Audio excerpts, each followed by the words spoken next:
Welcome back, everyone, to Total Nonstop Impact Talk for Impact fans, right here on the YouTube.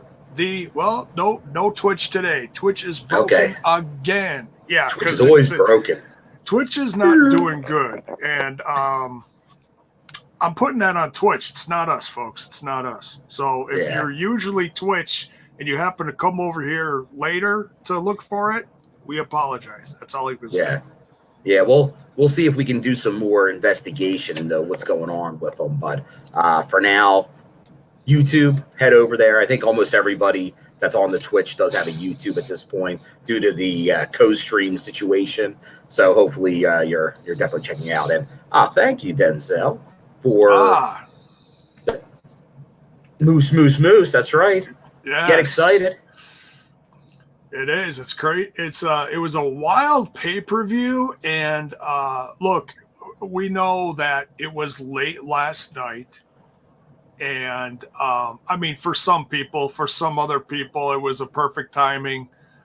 I've been trying to get this set up for like a day now, just trying to figure out a time for everyone. But I wanted, especially this man right here, Mr. Front Row Bill, to join us because well, he was there, he experienced everything. Yeah. Right. As well as Justin in the chat. He was right next to me. Oh, yes. Justin, I'd love to have you on sometime just to get your point of view too. We'll work on that. And I did run into some other people that are familiar with the show.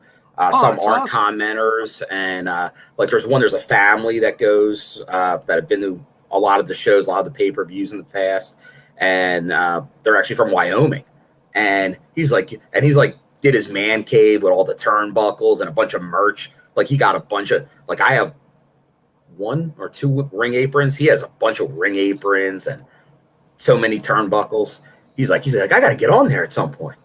Because that's the thing, you should hear from some of these. And speaking of the super fans, you probably saw Miguel. I was hanging out with Miguel yesterday as well. Yes.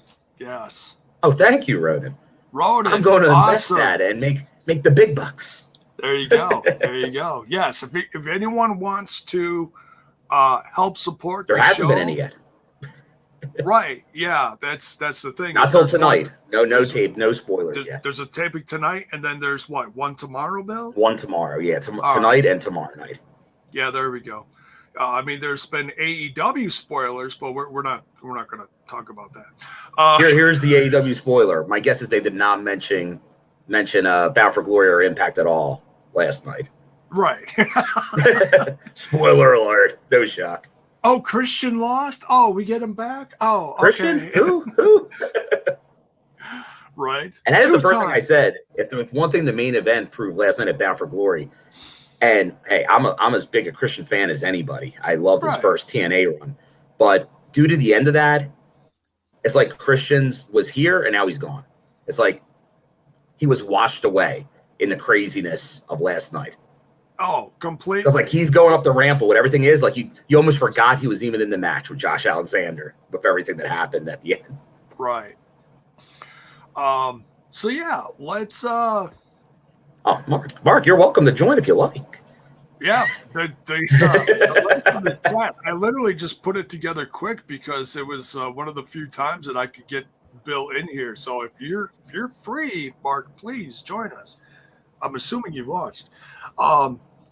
So yeah, we're going to talk about Impact Wrestling's Bound for Glory from last night. Hell of a show. We'll talk about the pre-show here for a little bit. Saw you all over the camera for the Awesome Kong Hall of Fame bit on the pre-show. You want to talk about that? No, that was very nice.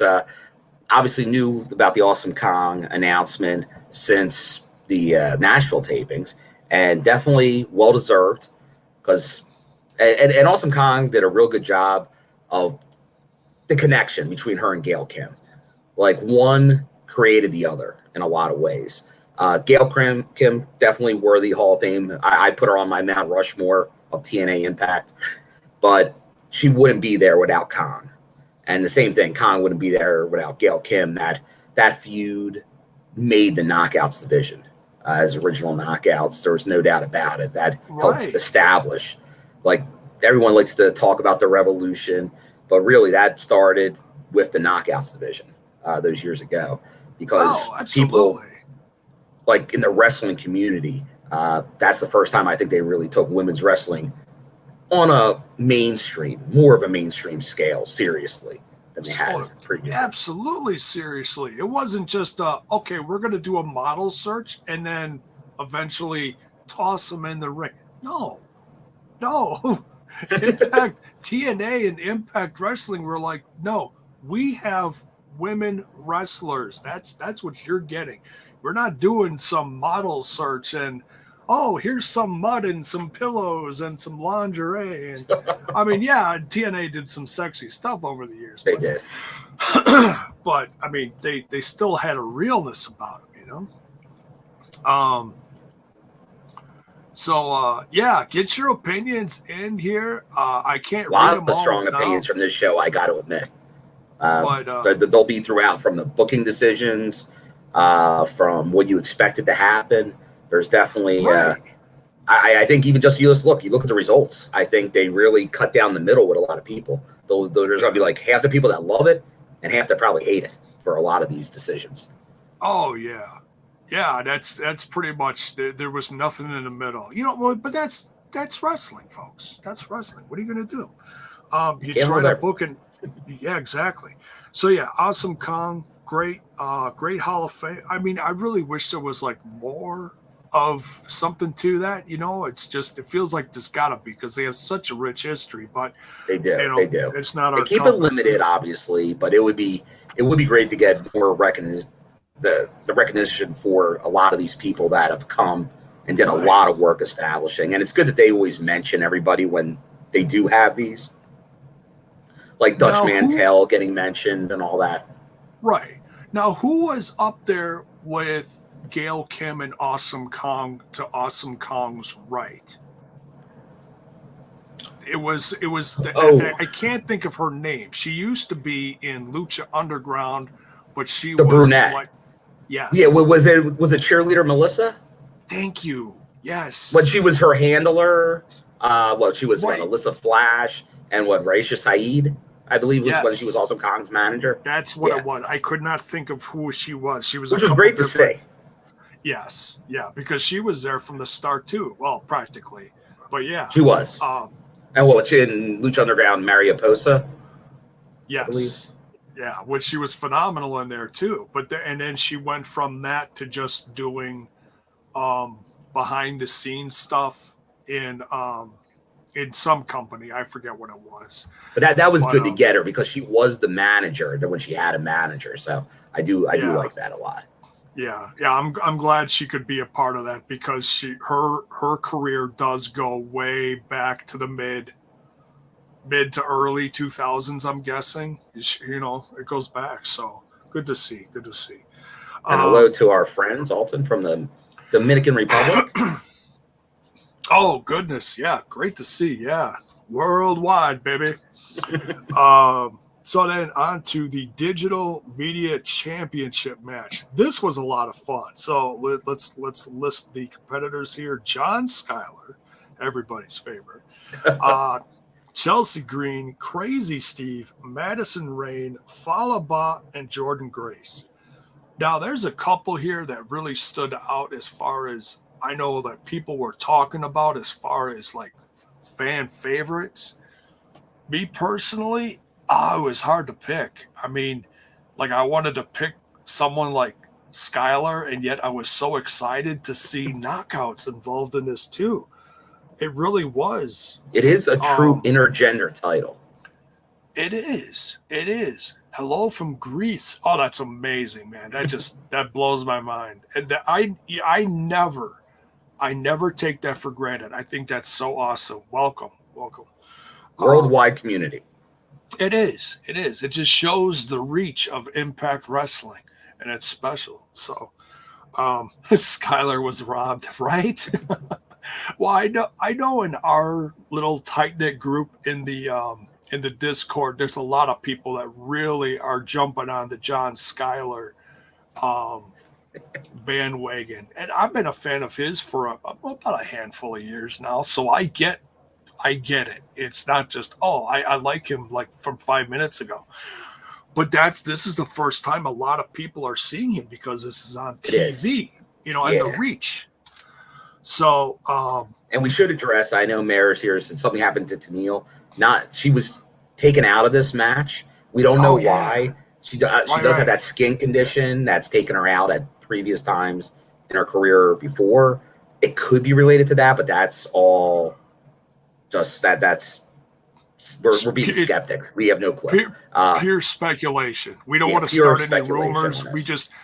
She has that history, but it could be who knows? Could be anything. Yeah, I mean, we know what the world is dealing with right now. We know that she's had some health conditions in the past, so that's all we got. It's it could be something completely different. We just don't know. So and I see Charles here mentioning the OG Shimmer roster, which Awesome Kong did mention. She gave shout out to Prazak and Shimmer. So definitely that was nice to see, because that was like really the first U.S. promotion focused on women's wrestling. So not including like Glow.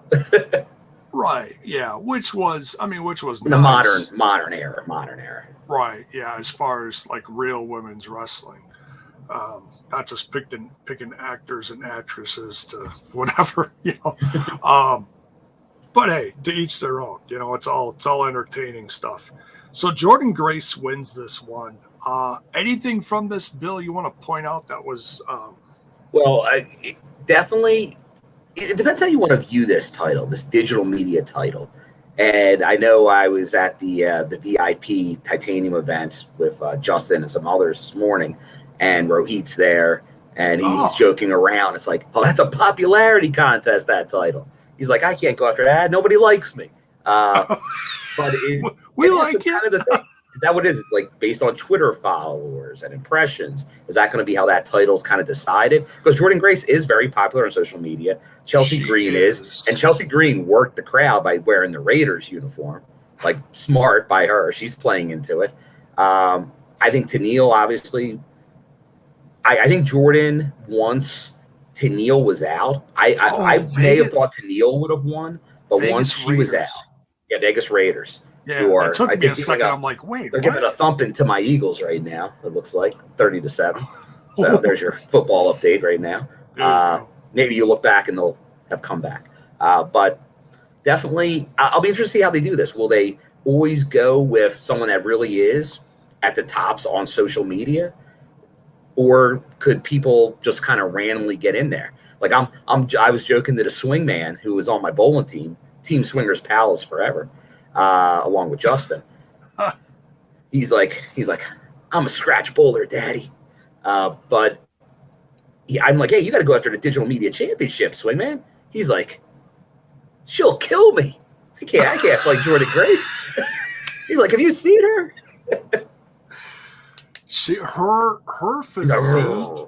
Her physique and her talent that she's evolved over the last handful of years, being involved in professional wrestling and Impact Wrestling, in the company, has been just amazing to watch her transformation. I mean, she's really something, from power lifter to what she's done. And she is the first Triple Crown knockout.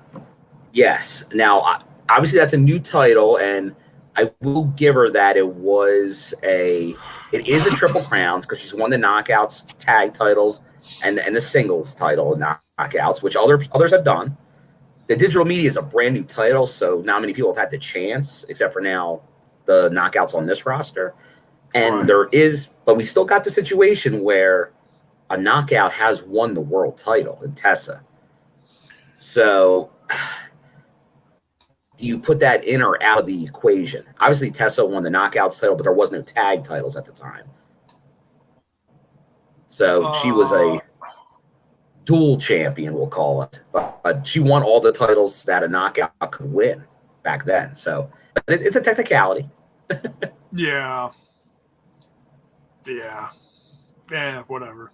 But that's the thing, because remember, Jordynne also challenged for the X Division title. Yeah, that's true. That's true. But she didn't win it. She did not win it, although I think she should. So this is the closest, unless they go down that path again, where a knockout can compete for the X Division. That's probably what this will placate the people like us that wanted a knockout to win the X Division title previously. Right. You can win this because this is more of an intergender title. So I like it. And I think, I'm okay with it. Like I said, if Tenille was in it, I probably would have pushed it to her, especially once we get into the knockouts tag match. I think it would have made it interesting. But I'm all for it. I'm all for Jordynne taking this and Jordynne's one. They've been building the division around her. They've been she's one of the staples of the knockout. So kudos to her. Yeah, I mean, Justin's right. He did call her Little Goldberg. That's hilarious. Oh my God, that's something. I mean, now we need some Goldberg-esque pyro for Jordynne when she comes out with that title. That'd be great. And she comes out, blowing the smoke and kick and punch or whatever. I don't know. That'd be nuts. I love it. I'm a Goldberg fan, so I pop for that, something like that. Well, I believe there's a picture of J-Berg that Zach Bonifer created at some point. Oh, I'm sure he can remind us of it in the near future. Oh, I'm terrified. There might be one out there. All right, so that's the pre-show. Fun stuff. It wasn't super long, but it was fun. All right, then we kick off the main card here. We start out hot, Bill. We start out real hot. We get I didn't catch the name of the singer, but oof, hell of a lip sync. Which when we saw her, we saw, I don't know if you want to say red hair, reddish purple hair, but walking around with and you saw earlier during Awesome Con, Brandy and Kimber not undead on the stage. Yeah. But they were walking around with the singer, and that's what I thought it was. I'm like, that looks like the singer for the new video that's out for the Inspiration. I'm like, I don't know who it is, but I'm like, I think that's who that is. So that's who it was. Okay. And I think anyone goes, if you get a special entrance with someone kind of singing out there, chances are pretty good. But before the show, just as a heads up, Decay did the meet and greet outside in that new gear, like that Halloween inspired gear. So it made you think it could go either way because you got the champs. But like I said, once they took out once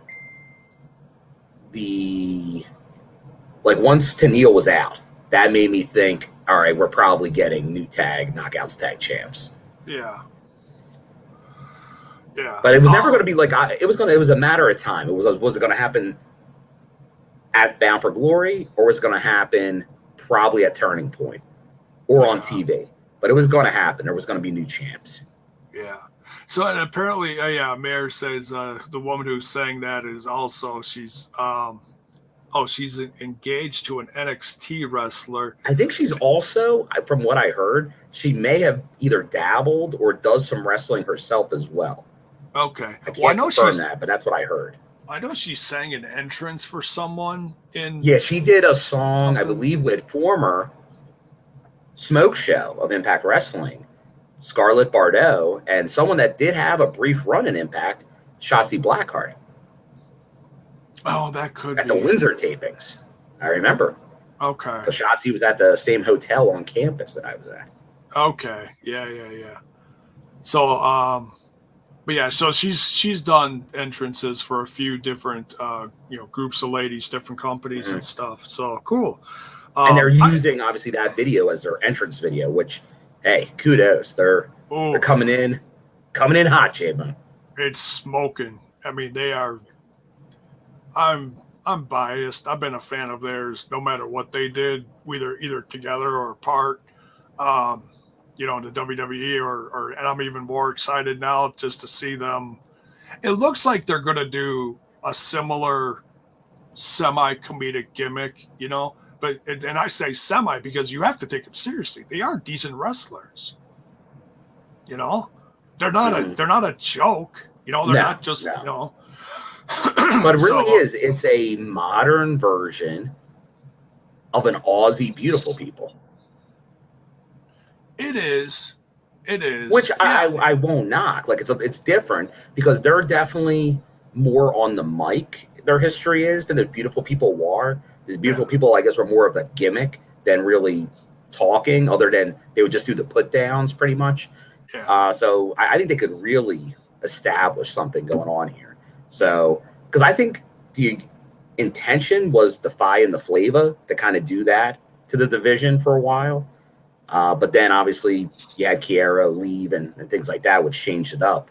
But hey, maybe that winds up being the same thing that happens with Josh Alexander happens with Tasha Steelz, which we'll look back and be like, it was the best thing for Tasha to be broken out as a solo. It is. It's the whole women's or knockouts division is really changing now. There's, you know, a lot of new faces, but they're bringing back some incredible classics like we'll get to later in the pay-per-view we saw with Mickie James. But man, just a ton of top tier talent in that division right now. It's great to see it grow, and I can't wait to see what the division looks like a year from now and where it's going to go. Oh wait, we got an appearance. We got Uncle Mark. I thought he just said he was making dinner or something, but yet he appears. Well, I'm making dinner in two parts. So my wife said she wanted to eat now. So my wife has COVID, so she can't do anything. So she's in the bedroom, and I have two kids. So I'm like a single parent overnight. So she said, she wanted one thing for dinner. They want something else. She wanted dinner then. They wanted dinner later. I was like, cool. I made her dinner. I'm going to hop on here, hang out for, I don't know, 20, 30 minutes since I never get to be on the main show anymore. Perfect. This is about as good as we could get at this point. There's as many people that watch the show, and I know you watch the show because I saw the Discord. Whole crew of people watching the show. Yeah, It was a good time, really good time.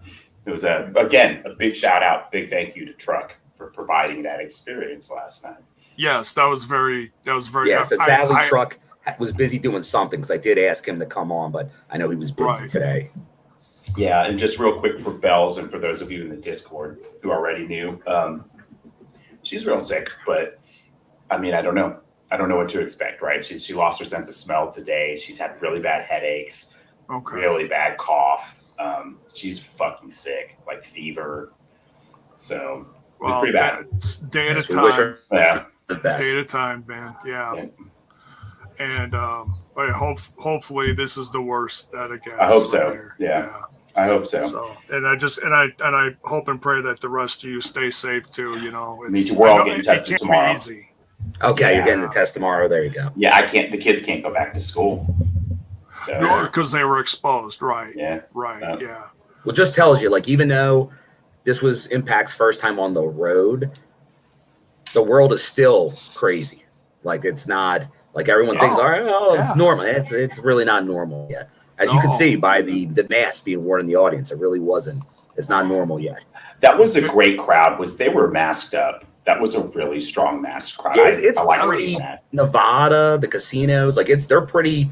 You walk in, you don't have your mask on or on right, they'll pretty much tell you to get it on. So I won't say it's 100% everywhere I've been, but it's pretty good. So kudos everybody for at least following instructions. And that's the first time I see. I don't want to go on about this subject forever, but that's the first time I've seen that since wrestling's been back in New Japan.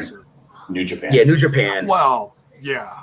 Well, they 100%. Japan's been wearing masks for years, and we were wondering why. Well, now we're used to it too. But yeah, I'll admit it's kind of like I see Justin said 90%, and that's probably right because not everybody was. Because the whole thing when you have a drink with you can use that as a reason never to wear your mask. Yeah, it just is what it is. But even in Philly, indoors you have to, and I've been noticing from the start.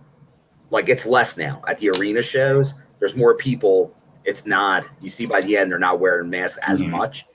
But it's still the majority. But it's still be safe. Obviously, Yeah. that's Well, that's it's what everyone hard. wants. More I mean, shows. it's hard. It's hot. It's sweaty. Oh, it is. It gets yelling. it's Yeah, tough. that's like hard. you only the person right next to you can hear you for the most Right. part. Like you go beyond that, it's like what? I know, and I'm talking to people like rows away from me. They're like telling me something like I'm doing my Hogan. I just heard that not to change the subject, but I just heard that Blizzard Brawl is getting some bookings for December in my area, which is going to be about 10 minutes from my house. Will J-Bone venture out? Yeah, that's the thing is I want to, but I'm like, I don't know. Yeah, I mean, dude, we've been careful as can be this whole time, not traveling. Like everyone's fully vaccinated except my son who's too young. Right. And here we are, like I just heard that the Titan Adam Shear is booked for Blizzard Brawl. Oh. And really? also Rohit Raju and Joe Doering is going to be there too. Dude, are they booking him against Adam Shear? No. That's the match I would want to see out of that. No, it's Joe Doering versus some OVW guy. Okay. David Hero, who is the head booker owner of Great Lakes Championship Wrestling, is his son is the one that I talk about. Yeah, his son is Cal. So he brings in. He's very close. David is also very close with Al Snow. They're very good friends. Al Snow comes up all the time, so I think he brings some wrestlers up with him once in a while for these shows. Oh, He'll bring Impact's very close with OVW at this point. Yeah. David's always been close with Impact guys. Like he'd bring in like Abyss all the time, guys like him. So yeah, no Tommy Dreamer this time. Who? Well, that was a thing. Yeah, that was a streamer. Who's that? Well, that was the thing. That's what Blizzard Brawl came. It became it like was part of House Hardcore. The House of Hardcore, right? Yeah, and because they would do a Philly show in December and Blizzard Brawl in December, as under the House of Hardcore moniker. Yeah, that's not happening. Yeah, so sad to see. But there's some great names coming. EC3, Serena Deeb. D'Lo Brown as well. So yeah, down with the Brown. Yeah, there's some great names. That's why I'm like, oh my god, I want to go so bad. You got to go, J-Bone. I'll just triple mask. It's only 10 minutes from J-Bone, but now that Joe Doring's on the card, I want to go. You can stay at my house. I've got to. Well, I'll see Doering in January. Like at least I know no matter what the situation is, I'm going to go to Hard to Kill. Like they picked the one state where I know for sure I can make it. So that's great. I thought that was because I believe Joe Doering, and we'll get to his match, he still has not been pinned in Impact Wrestling. He hasn't. Has he only had just? He's lost. He's been part of loses, but he's only been in a handful of singles matches. Yeah, but he's won them all. And in his tag matches, he's never taken a pin. Yeah. All right, let's get back to the paper. Yeah, sorry guys. Well, sorry about that, everybody. Because we did talk some knockouts. Jordynne Grace winning the digital media title and the Inspiration. Any thoughts? I actually missed. I missed all of that. I didn't come in until perfect timing. Oh, perfect. Yeah, I didn't see. I saw whatever happened right after the Inspiration one. What's the next match? The X Division 3, right? No.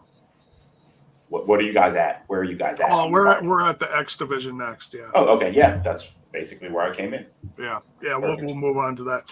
So the vacant X Division Championship: Trey Miguel versus Maclin versus Phantasmo.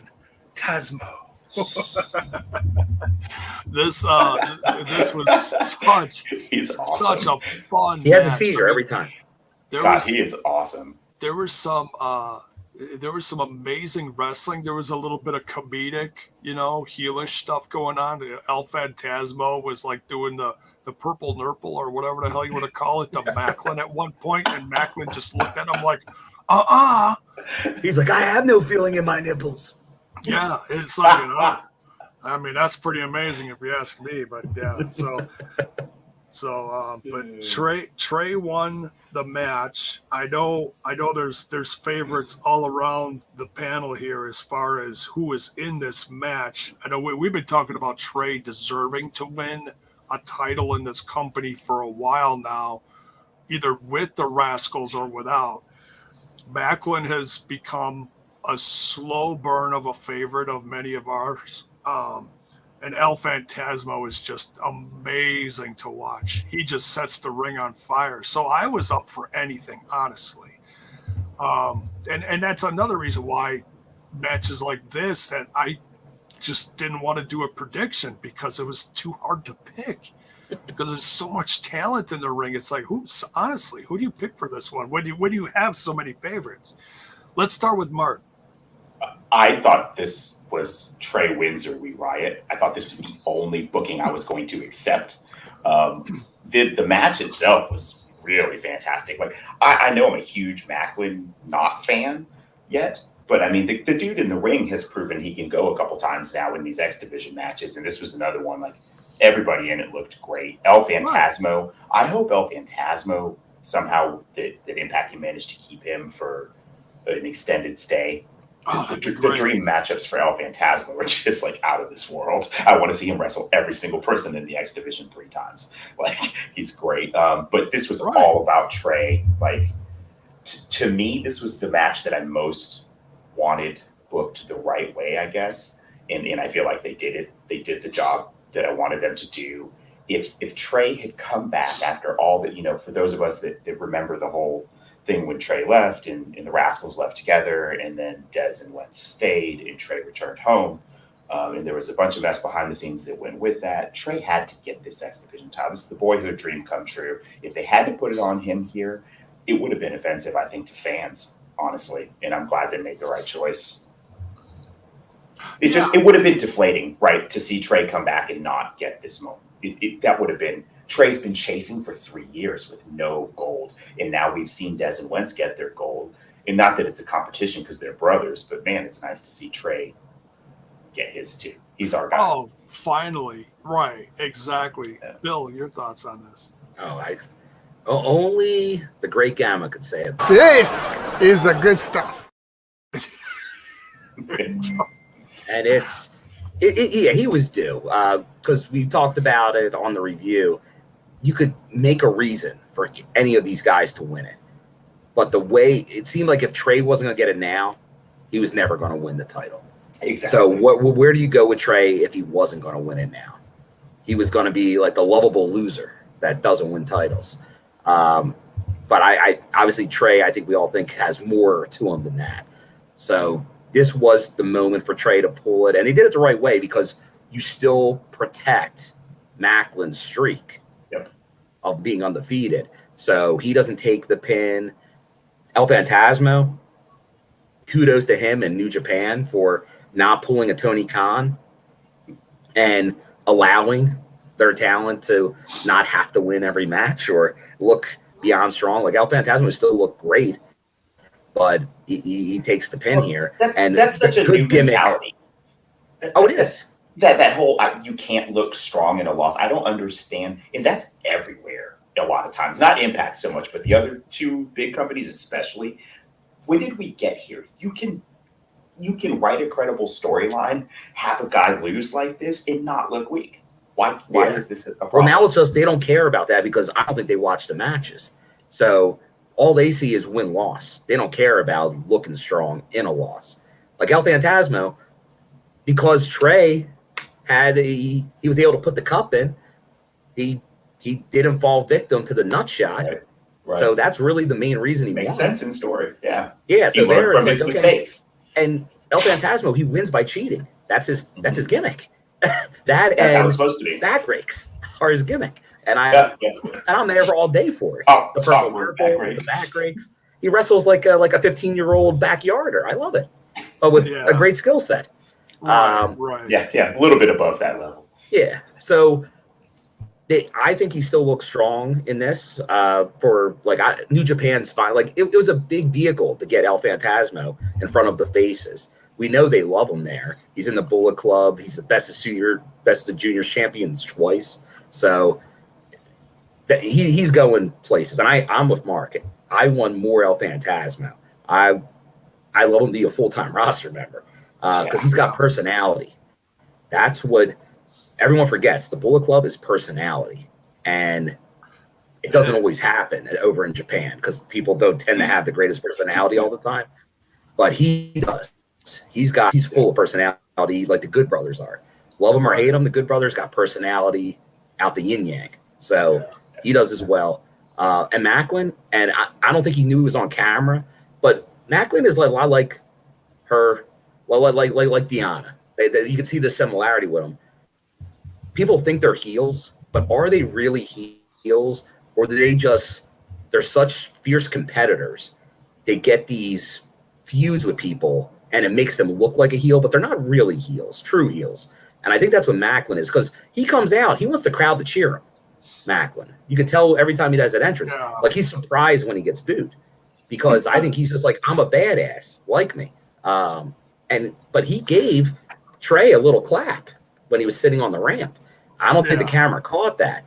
So I don't know if he was just giving him his kudos or if it's leading into, because that's where it's going. It's got to be now Maclin versus Trey. He also has the writer's room hallmarks of a heel, though. He jumps people after matches. He does. Things like that. Like, because he takes doesn't the extra slam.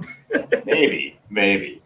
That's interesting about his entrance, though, from my perspective, that he seems puzzled almost that he's getting booed. Why don't you cheer me? Right. That's funny.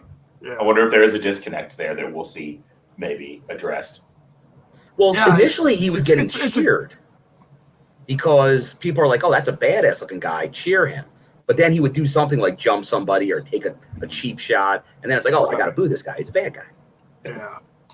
Yeah, so it's a little bit of both. I mean, I liken him to kind of like a Stone Cold-ish, like not as iconic, of course, but just, similarities, a badass. Because Stone Cold used to do some of that shit too, instead of Beer Man, he'll be Whiskey Man, right? That's his nickname?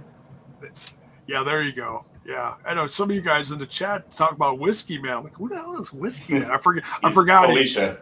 I forgot he drinks whiskey. Yeah, Alicia named him Whiskey Man. And there is a connection there because Matt Raywald is kind of the pseudo manager of Deanna, and he's a whiskey guy. He's got a whiskey podcast. He's a connoisseur. Oh, does he really? Yeah. Oh, he should make that his gimmick. That's legit, man. He could be the whiskey guy. He already is for us. He's the whiskey guy. Right.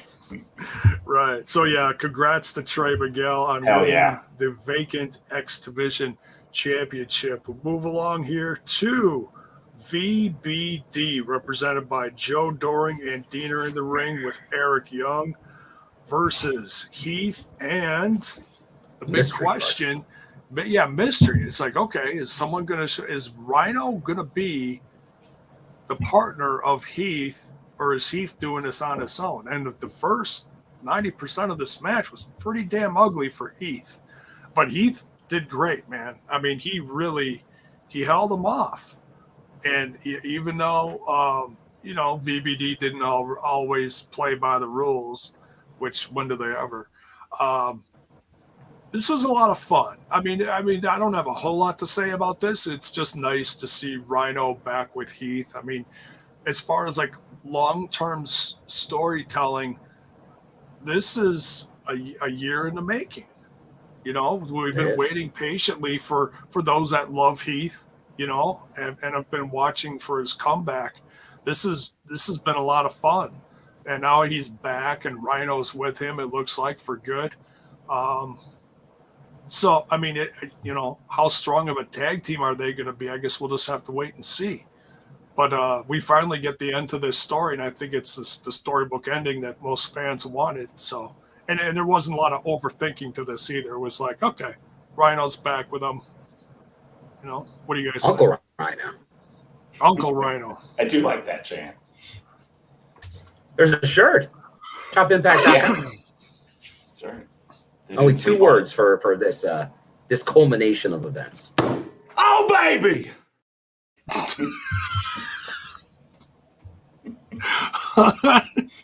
I love that. So Bill's a fan. You're a fan then, Bill. Yes. Of this.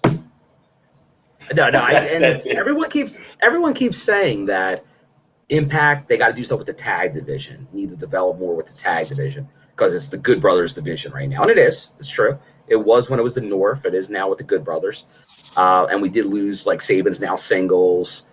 We've definitely lost some tag teams for sure.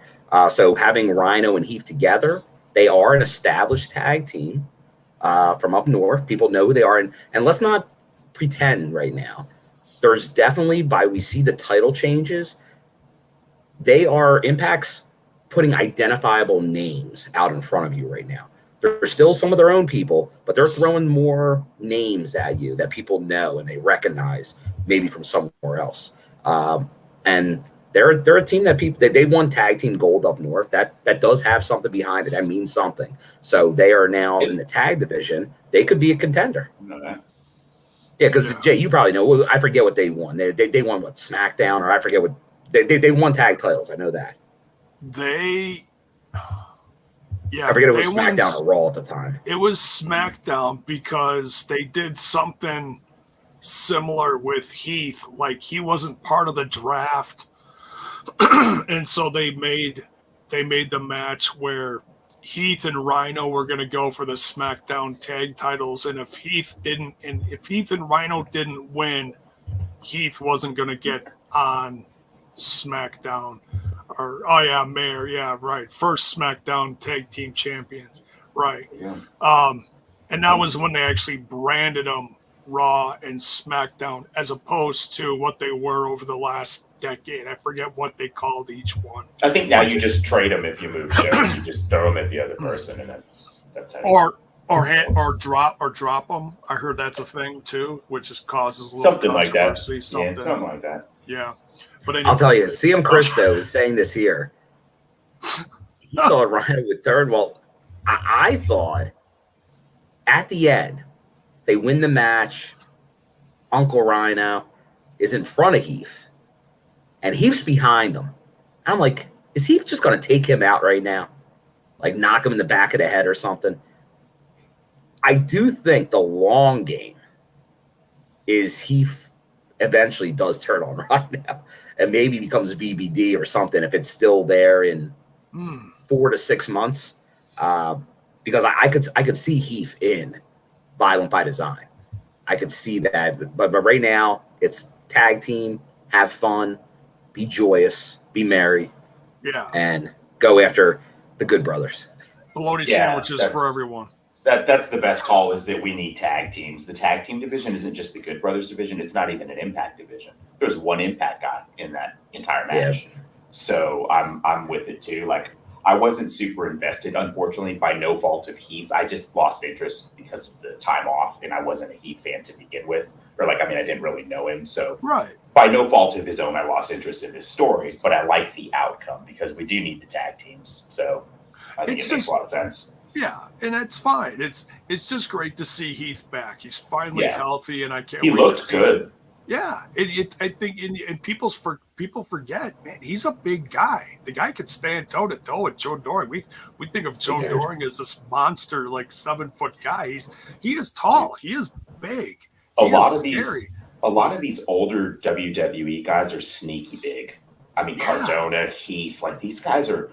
You see them on WWE and they just look like normal sized dudes, and they come here and it's like, damn, they're like Doering size and bigger than Moose and shit. And it's like, what the hell? Why are these guys so big? It's because you put them in these giant 30,000 person arenas and everybody looks and you put them next to Brock Lesnar.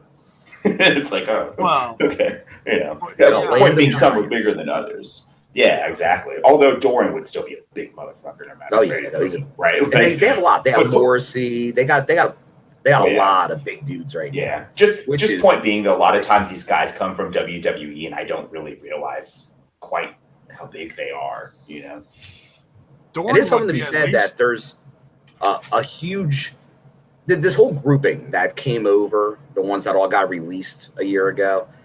They're all tight with each other. Like they all. Like I was at the wrestling figure pod they did in Vegas Friday night, and they all showed up. They're all buddies. Like they all go back from the Drama King, the Heath, to Myers Cardona. They were all backstage. They all were kind of in the same predicament where they didn't get the push. Now they're in Impact and already a big family atmosphere. And yet all these guys that come over, they all know each other. EY, they're all working together for the same goal, which is good to see in Impact. That's awesome. That's awesome. It's get the brand over. Everyone. Well, and it's good for them too. It's probably a mentality of let's show the world it was them, not us, that was the problem, right? Like it's like I'm good. I don't care. I don't care how many people leave and say they have no hard feelings or whatever. There's got to be some professional, fucking respect for yourself when you look back at your body at work and go, man, that's not what I wanted to do, and now they can say this is what I wanted to do. Right. And there's been a few recently, that have gone other places that have said it was a really hard decision to leave WWE, but they also wanted creatively to do something new, something different, something exciting. And they see that, whether it would be a brand like Impact or AEW or whatever. So yeah. Yeah, actually, I was at the that on Friday earlier. Justin was there. Like an autograph signing at the Las Vegas Fight Shop. And I was talking to Heath, and he was kind of talking about the differences. And it's like up north, it was a very specific script he had to read. And if he at some point forgot his line or something, he it was lines. And here in Impact, it's like they go over general direction, but he can do whatever he wants pretty much. Bullet points. So it's like, right. Yeah. It's like, okay, I'm gonna like Rhino, I'm gonna talk about this, I'm gonna bring up the kids, I'm gonna do this, and then, but he can go out there and just let it go.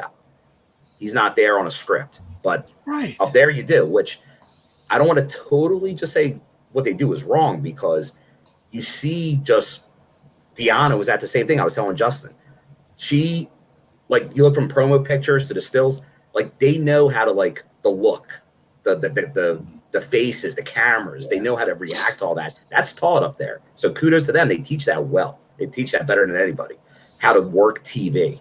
So that's great. They're TV ready. That means a ton, because a lot of people aren't TV ready. You see enough independent wrestling, it's rare. So Deanna was bronzed up.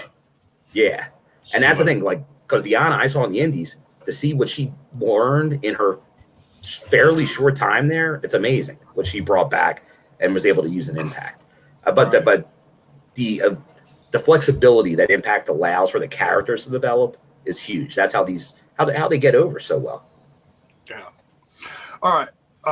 So Heath and Rhino wins. Great to see that. Heath and Rhino back together. Like I said, bologna sandwiches for everyone. Let's start the party. All around.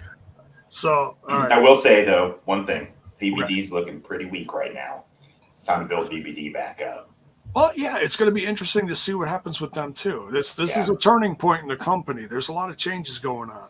So we'll see. They've been taking a lot of losses. Rhino leaving the group. Right. We'll see where VBD goes.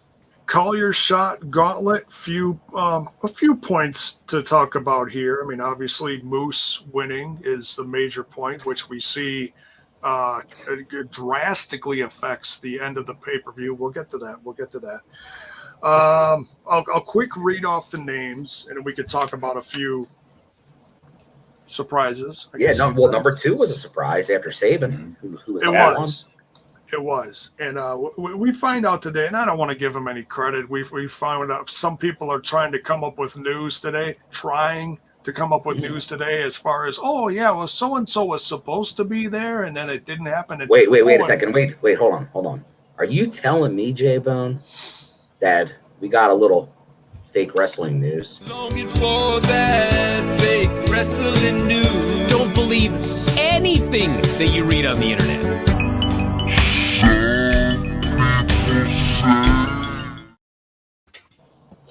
Oh, yeah, they're grasping at straws. Because they all got a lot of this wrong, are you saying?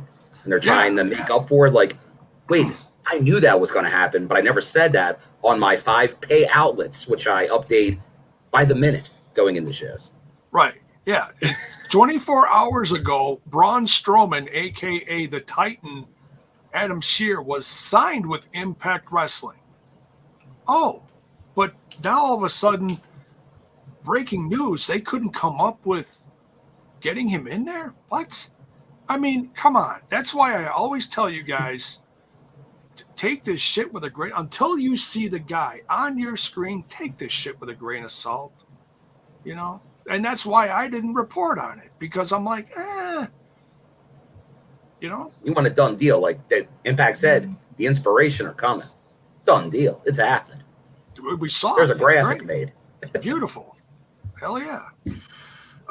So yeah, we know we got that one. So, but everything else, we'll see what happens at the tapings. Bill will find out later tonight.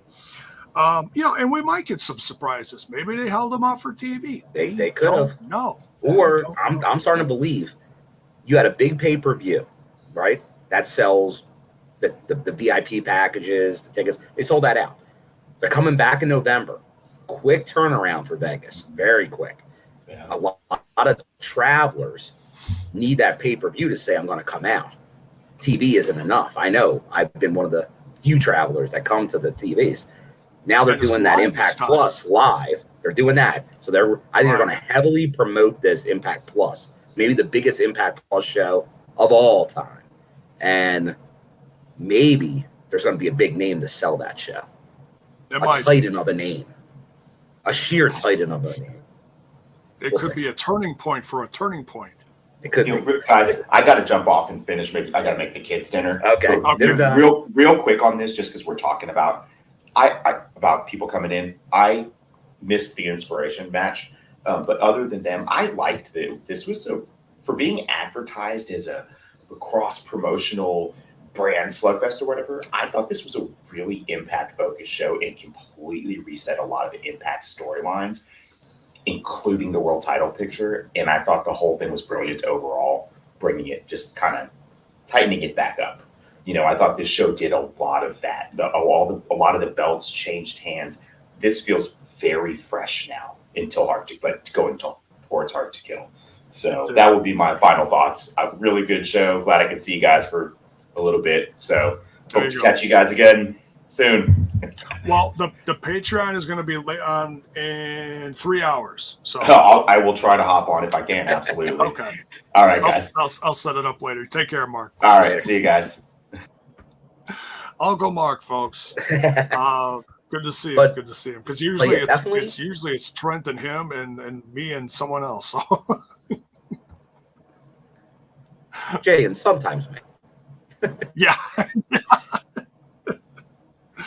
But we do get a surprise at number 2 with Rocky Romero. That was cool. That was fun. Good to see Rocky, New Japan guy. He's always. I had seen him earlier in the day, but he does a lot of stuff with the Good Brothers, so figured he was just there. And he also does a lot of New Japan booking, so he can because of the New Japan talent. So you don't know if he's actually going to be used. But no, great to see Rocky. I've always been a fan of Rocky. But I think what a lot of people, I don't know if you want to go over more of the order, J-Bone, or more of the surprises, because I know there's one surprise that's beginning to talk. I'll go over. I mean, huge surprise. I'm not sure. It was fun. I'll go over the names real quick. All right, so we had Chris Sabin, number 1, because Morrissey beat him, so he had that weight on him. Rocky Romero, a lot of fun. Badman Fulton, Rohit Raju made it a little over halfway through. He did good. Tasha Steeles, Rachel Ellering, Savannah Evans, Johnny Swinger. A lot of fun seeing Swinger in there. You know, good Swinger, pop of the night for that match. Really, the crowd went nuts for him. That is interesting. That's love the swing. They do. And how can you not love you guys swing? The palace will live forever. Right? Forever. Melena, that was a surprise. Any rumors on her joining the Impact roster, or do you think that was a one done? I'll tell you what.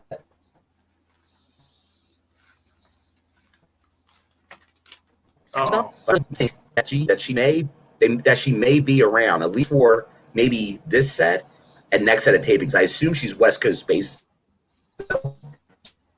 So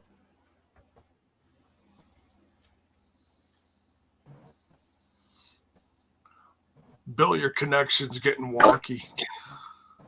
Oh, I lost you. Yeah, I lost you for about a half a minute there. You're still in and out. I lose shape. You want to try dropping out and coming back in?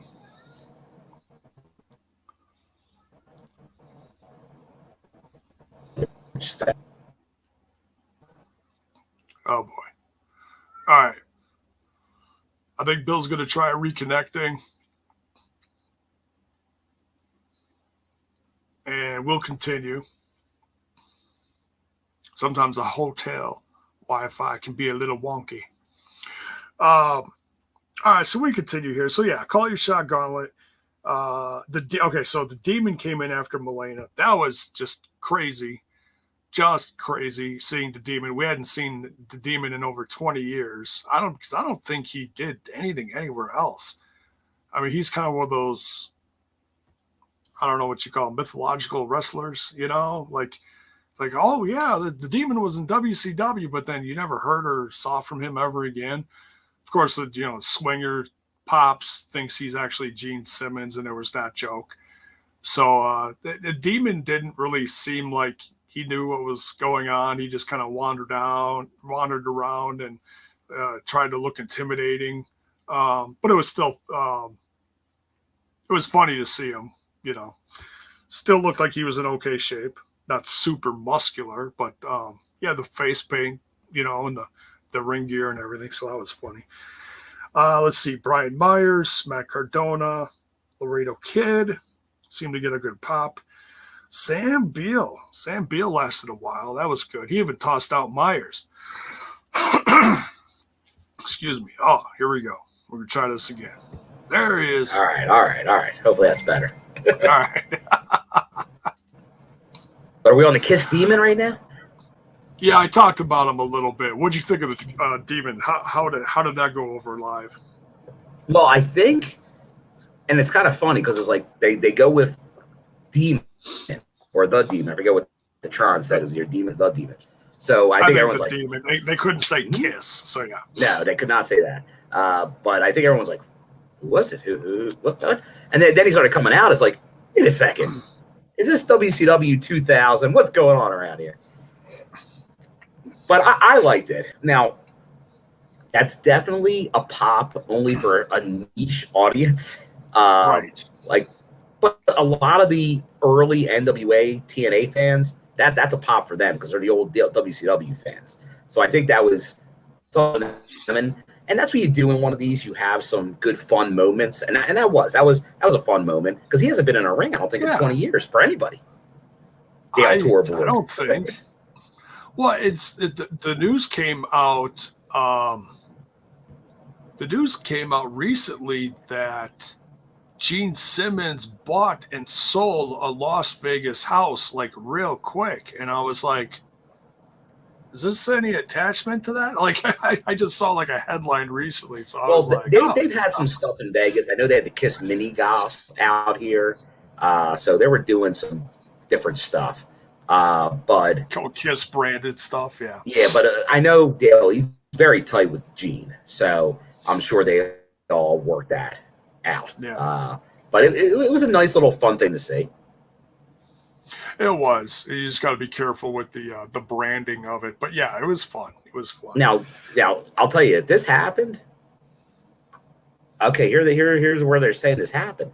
That he was on Impact, and they're saying it was base brawl match. Lance Lloyd versus. Okay, so not as the Demon, but as Dale Torborg. 2007 against all odds. Very interesting.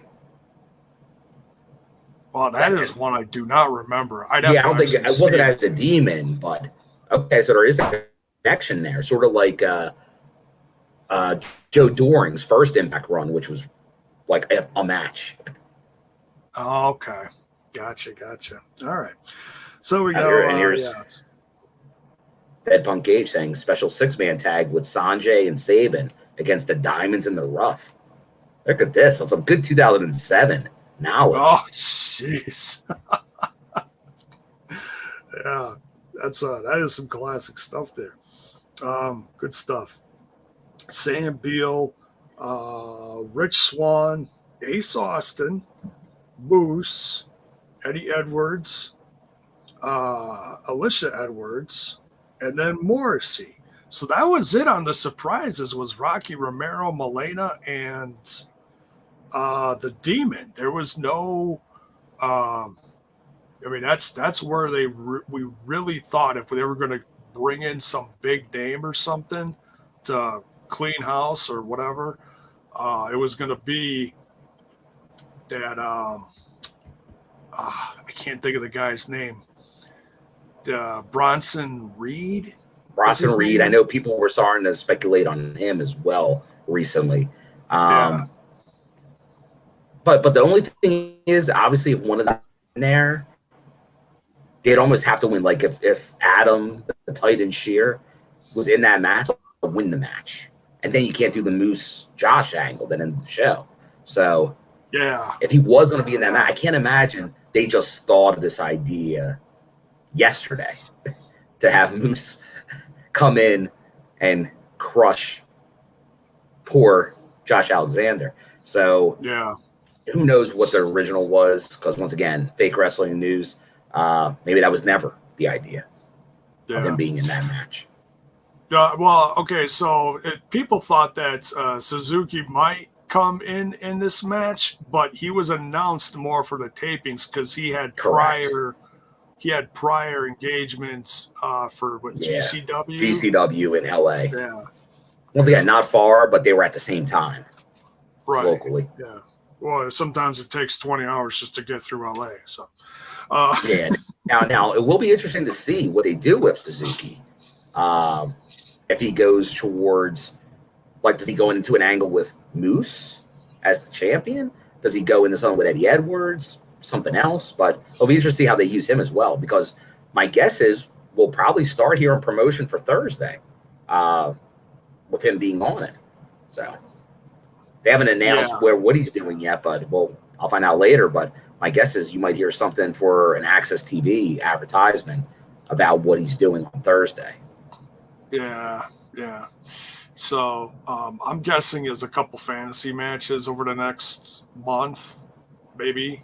I'm beyond that. I don't know. We'll see. Yeah, like a key, and that's what I'm thinking. Maybe have Suzuki do some stuff, maybe with Eddie or something, and that leads to a match with Moose at Turning Point, because that could help sell that show too. Suzuki Moose, be a hell of a match. Because that's a live one, yeah. So you got to really beef that up. It's not just a taping. So and Mary taping 7 p.m.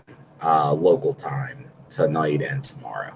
Okay. So if anyone's local, head on out. There you go. Tag titles on the line then. Bullet Club, represented by Chris Bay and Hikuleo, versus Finn Juice Robinson, or Savage Juice, as I think some fans are starting to call him now, with David Finlay versus the Good Brothers, who are the tag champs, Carl Anderson and Doc Gallows. Cocktail hour, brother. Exactly. This was a lot of fun. It was. I think this is a low-key, I won't say show stealer, but I think a much better match than people were expecting.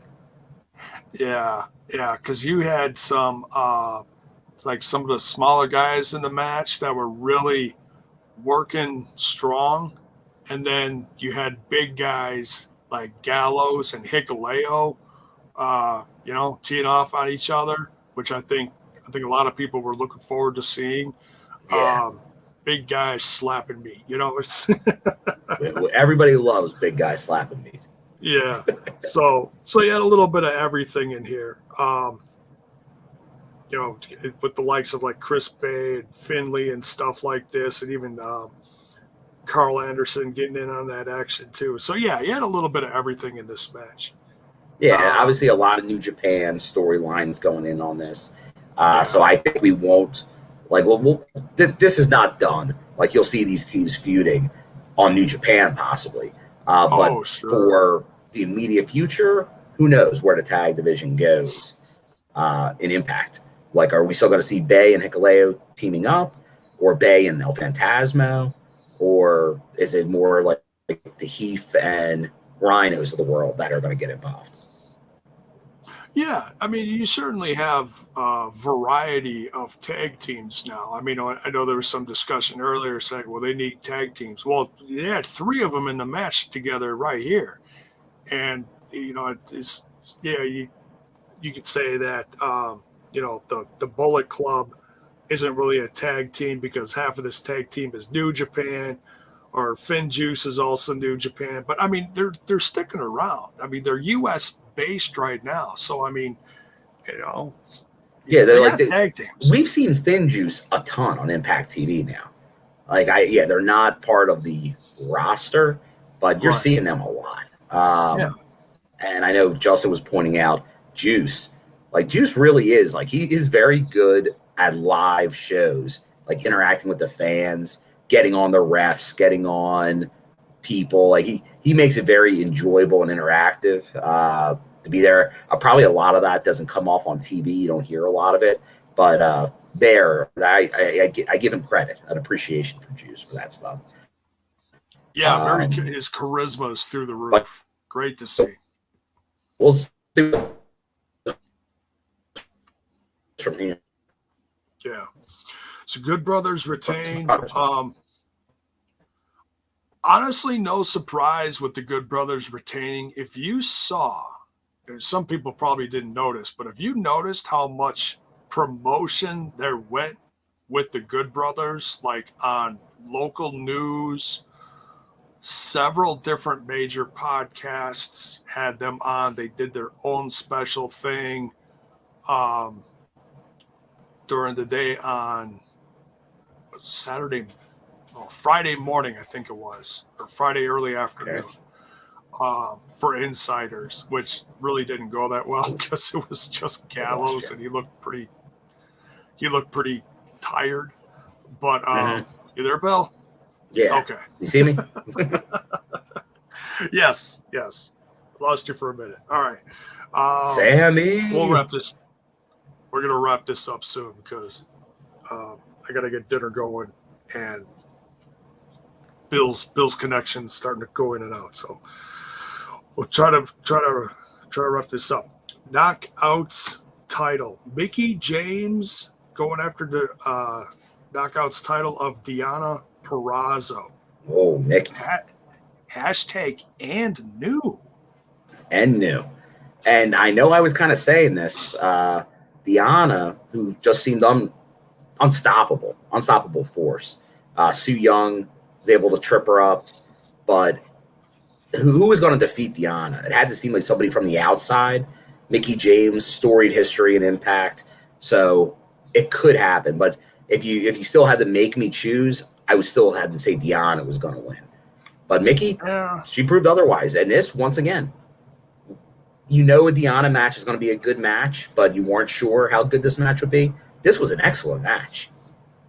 It really was. And it's just another example of showing how good Mickie James still is when another company had her up north and didn't do jack crap with her. So this is just another perfect example of Impact Wrestling taking a well-known knockout, a legendary knockout talent, and showing the world how good she really still is. So was this surprising? Yeah, but it's like I said, and I've said it a billion times, I'll say it a billion more.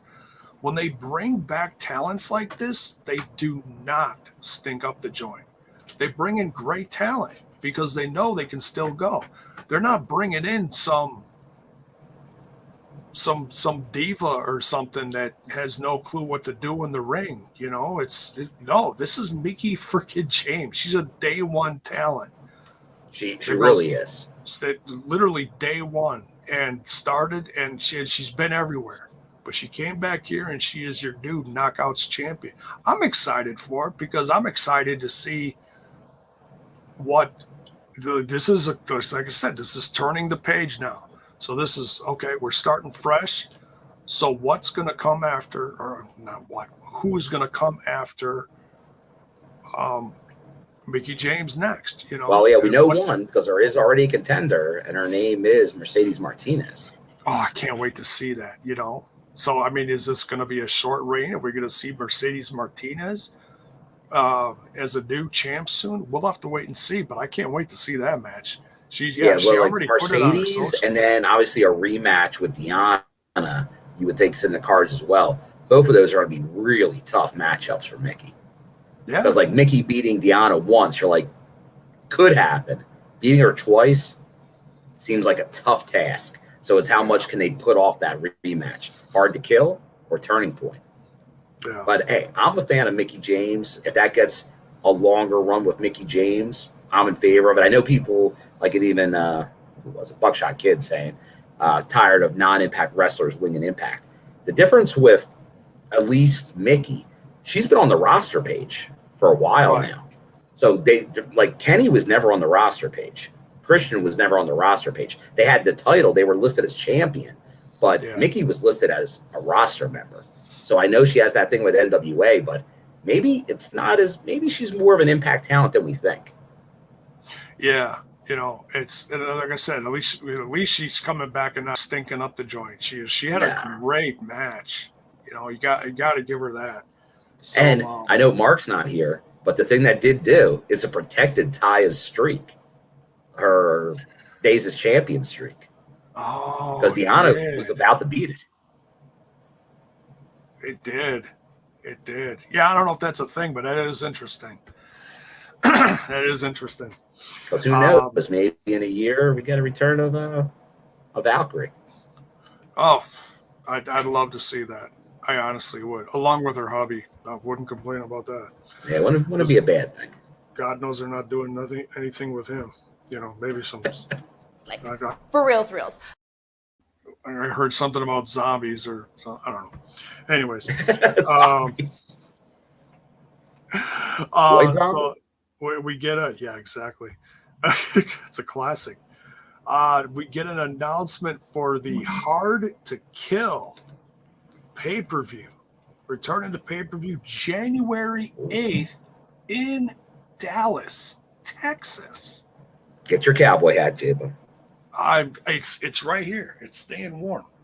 Oh, there you go. Something. It's. I can put the cowboy hat in. So. All right. So I'm here beeping, so I got a quick check. So yeah, it's good to see. You know, when they were in Texas before a couple of years ago, where was that?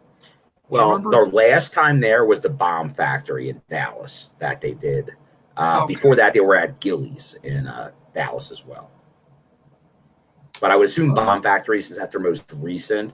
And it was, as Mayor said, Bomb Factory, like that's where they did Hard to Kill previously. So they could just do that again. There you go. Perfect.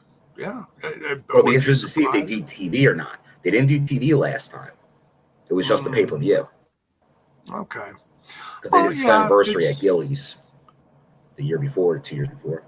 We'll see how the setup is and, you know, crowd response, whatever. But, yeah, should be interesting. Now, Ricky here is talking like a dream match for me. Joe Doering versus Moose.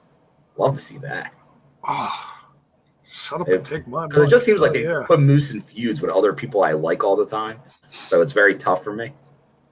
Yeah.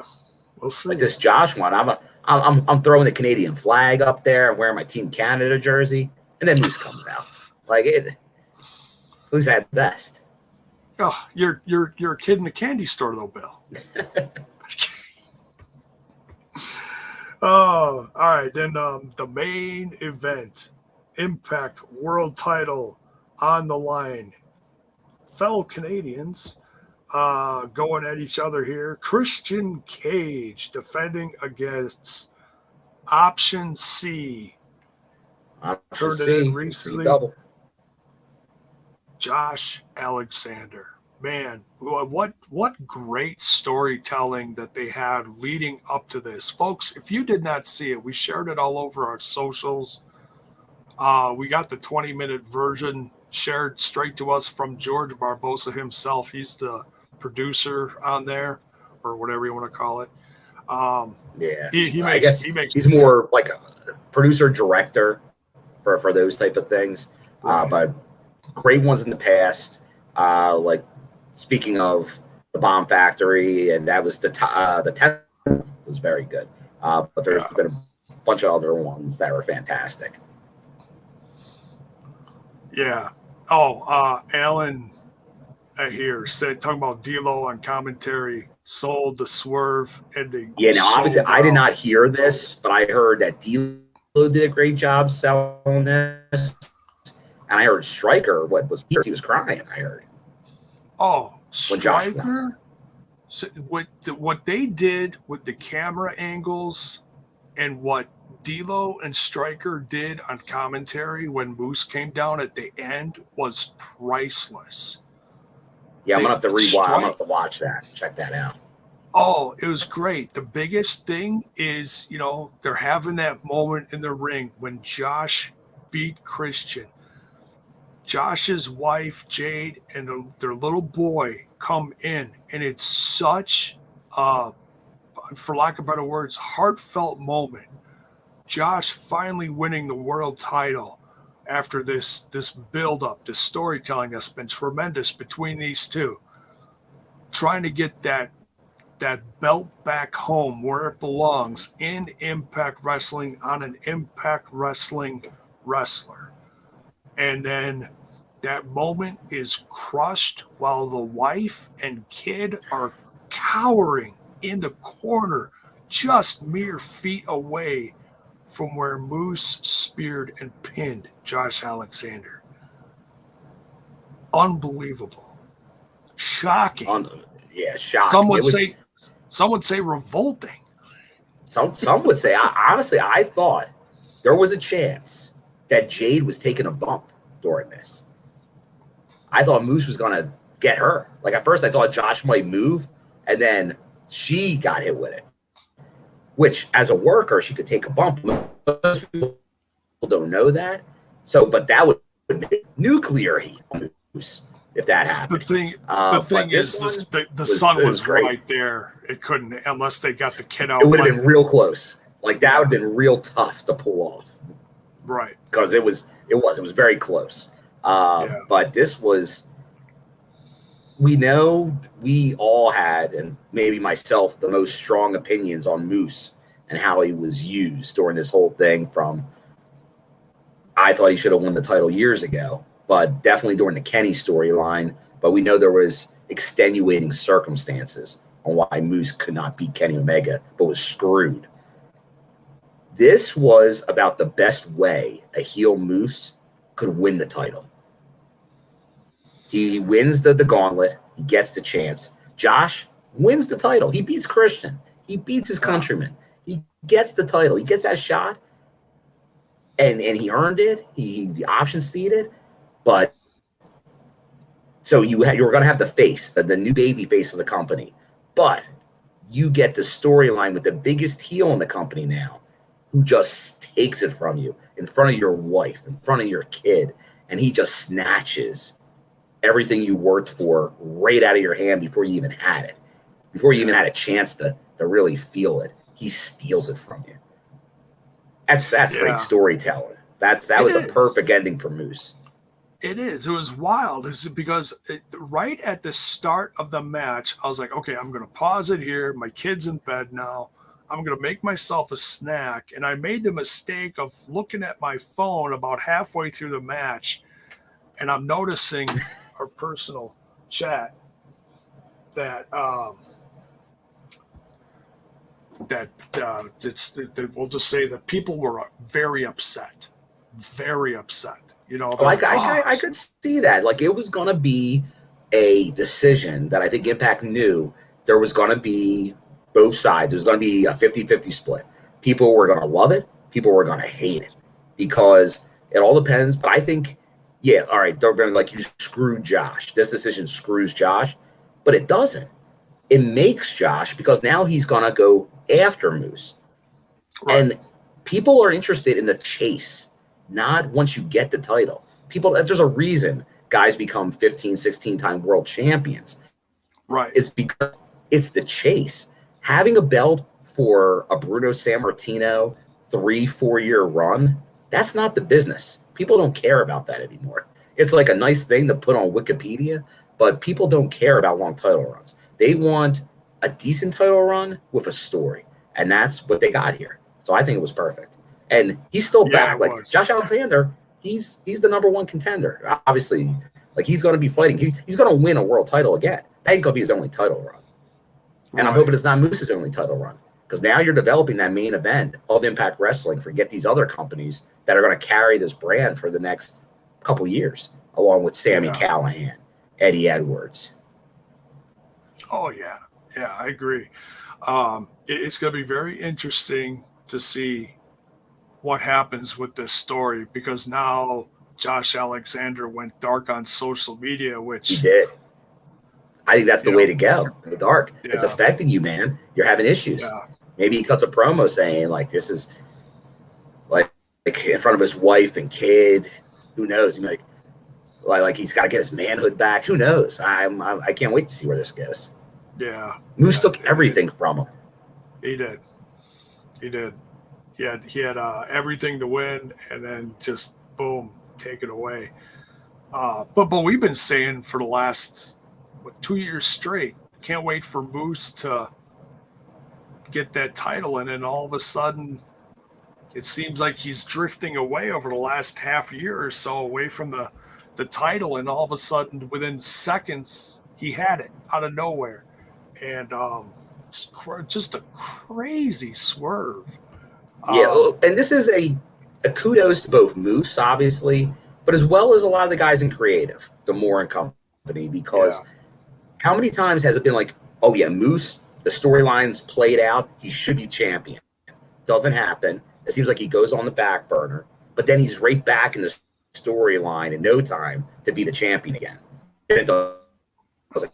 So here we all thought after Kenny, and then like he was in the stuff with Morrissey, it's like, oh, he's not even in contention for the title right now. Gets in the gauntlet, gets it, and bam, right there. Not only is he in the conversation, he gets the title out of nowhere. You didn't even have time to think about it. It's like, bam, there he is.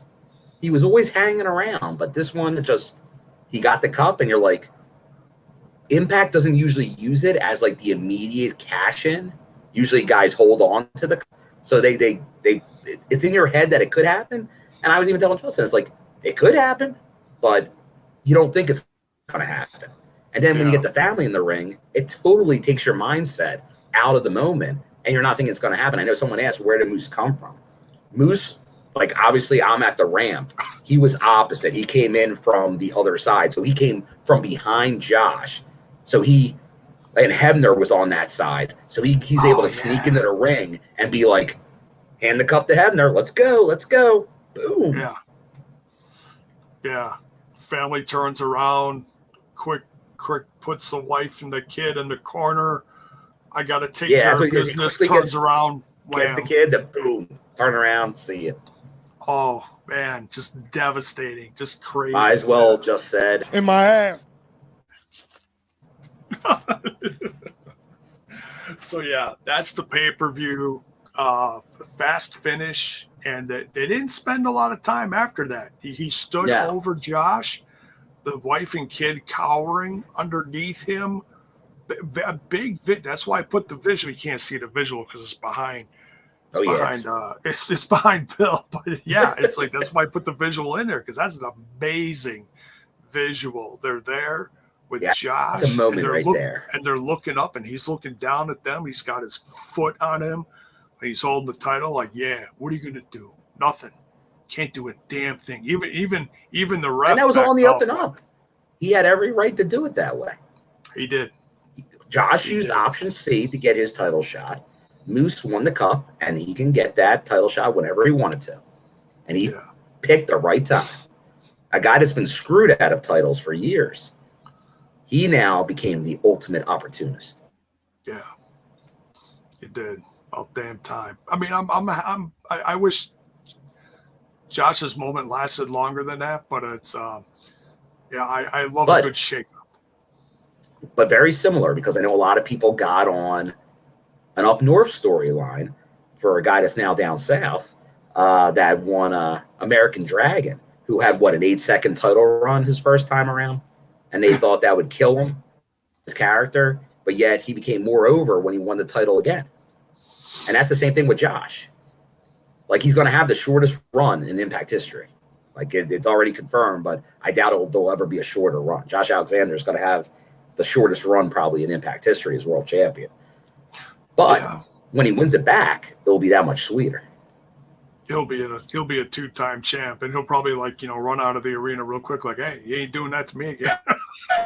Watch out for anybody with a cup. Lesson learned. Right? There you go. So that's the review, folks. Sorry this was a sudden boom. Here's the review. Not a lot of promotion for it, but this is when we could get it in today. We will have the Patreon family dinner later tonight in a few hours, so watch for that, Patreon members. And so thanks everyone for tuning in for this.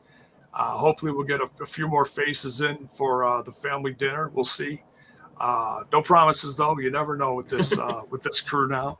But we get them in, we can. And, but we got Bill here live from Las Vegas. Thank you very much, Bill, for taking the time to do this. Thanks, J-Bone. And guys, don't forget, hit that like button. Give it the tickles, the pushes, the squeezes, all what all those guys are doing in the UK. But I definitely appreciate all the support. Definitely met some of you guys out here, and appreciate all the support from the Impact family that watches, and maybe you don't speak up in the chat, but watch later, so we appreciate that too. But yeah, no, it's one big happy family, and I think one of the best Bound for Glories in quite some time. I think it delivered the goods. It did, yeah. And we'll talk more about other details of it in future episodes. We'll get Bill's, once Bill's home and safe, we'll talk about some other stuff from the road, stories from the tapings. No spoilers, just, stories from the weekend and stuff. So we'll include that another time. Maybe some hot Patreon content. Watch for that, folks. We'll figure out something. So thanks again, everyone, for tuning in. On your way out, don't forget to smash that like button, smash that sub button, ring that bell for notifications so that you know when we go live, like today, out of nowhere. Kind of like Moose, but anyways. Yeah, out of nowhere. And who knows, maybe Twitch will be back working again out of nowhere in the near future. Yeah, because Twitch, once again today, gave us the big middle finger, so sorry. Twitch. Yeah, that used to be what Facebook would do to us often. Yeah. Then we stopped using Facebook. Yeah. Now they're trying to get us back. Or actually, no, Twitter's trying to get us back. It's crazy. Twitter's the one trying to redo instead of their Periscope type thing, they're trying to redo it.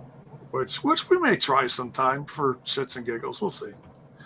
But anyways, that's it. Check out all the links in the description. Give the show a follow on the face box, the Twitter box, and the Instaneck. And if you're an audio member as well, thank you for tuning in. This audio will be up soon. And that's it. We'll see you later tonight for the family dinner. Check you later, folks. Much love.